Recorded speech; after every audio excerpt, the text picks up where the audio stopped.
வணக்கம் சொந்தங்களாகிய அனைவருக்கும் இனிய பொங்கல் நல்வாழ்த்துக்கள்.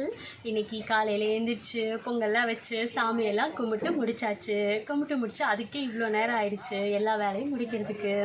ஸோ இப்போ தான் முருகன் கோயிலுக்கு போகலாம் அப்படின்ட்டு ஒரு பிளான் பண்ணி கிளம்பியாச்சு. நான் நேற்றே சொன்னேன் இல்லையா, அங்கே போயிட்டு நான் உங்களுக்கு சொல்கிறேன். ஏன்னா என்னென்னு நாங்கள் சரியாக பிளான் பண்ணலை. இப்போ தான் அதை ஒன்றொன்னா நடத்திட்டுருக்குறோம். பிளான் பண்ணி கிளம்பியாச்சு. இங்கே வேலூர் முருகன் தீர்த்தகிரி முருகன் கோவில் அங்கே தான் போகிறோம். ஸோ அங்கே போயிட்டு முருகன் தரிசனம் பார்க்கலாம். சரியா?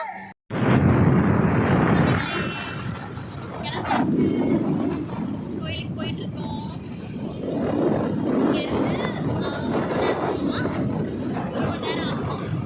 நம்ம வீட்டில் இருந்து கோயிலுக்கு போகிறதுக்கு 1 மணி நேரம் ஆகும்.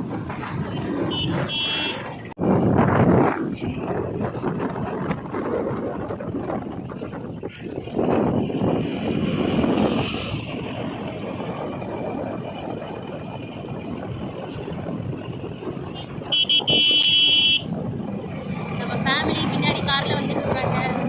நம்ம வண்டியில் தான் எப்பயுமே வண்டியில் போனால் தான் நல்லாயிருக்கும். அதனால் நாங்கள் 2 பேர் மட்டும் வண்டியில் போயிட்டுருக்கோம்.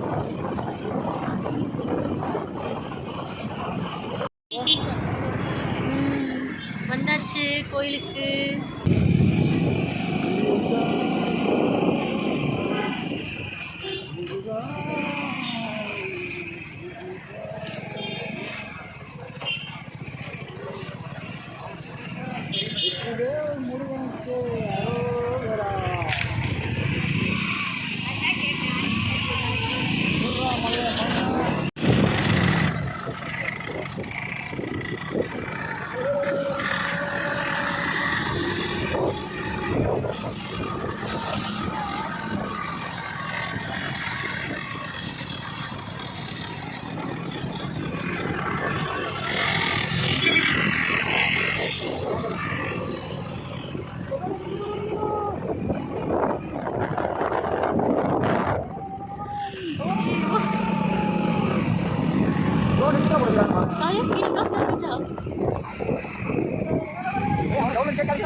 முருகன் தெரியுறாங்களா? முருகர் தெரியுறாரா? போயிட்டு இருக்கோம். படிக்கட்டுலயே ஏறி போகலாம். ஆனா நம்ம வண்டியிலேயே வந்தாச்சு. வண்டியில மேல வந்துட்டு பாதி தூரத்துக்கு வந்தாச்சு. இப்ப நடந்து போயிட்டு இருக்கோம். முருகன் தரிசனத்துக்காக போயிட்டு இருக்கோம். எவ்வளவு பெரிய முருகன் பாருங்க.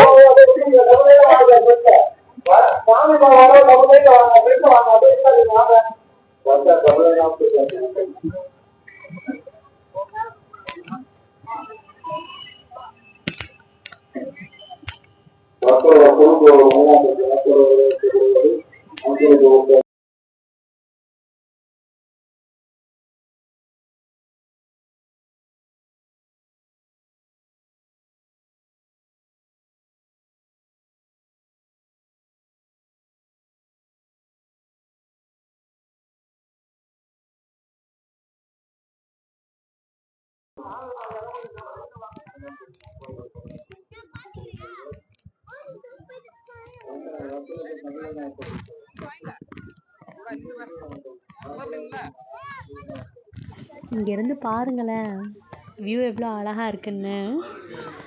சூப்பரா இருக்கு பார்க்கிறதுக்கு.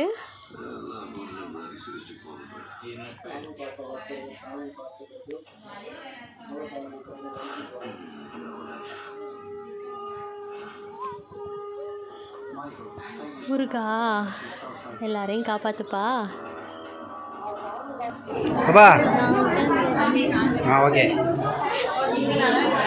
கீழே இறங்கி போறோம்.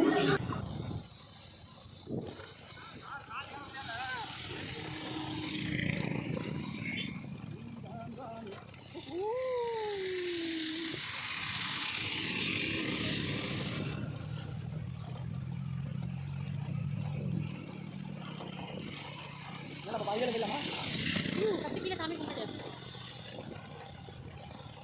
கீழே ஒரு கோயில் இருக்குல்ல, கீழே உள்ள கோயில் தான் மெயின். ஃபஸ்ட்டு கீழே உள்ள கோயில் கும்பிட்டு அப்புறமா மேலே வந்துடணும். ஆனால் நம்ம மேலே வந்து கும்பிட்டு அப்புறமா இப்போ கீழே போகிறோம். அவ்வளோதான், கீழே இறங்கியாச்சு. எவ்வளோ டவுனு, எவ்வளோ அப்பு. மேலே ஏறும்போது எவ்வளோ அப்பு, கீழே வரும்போது எவ்வளோ டவுனு.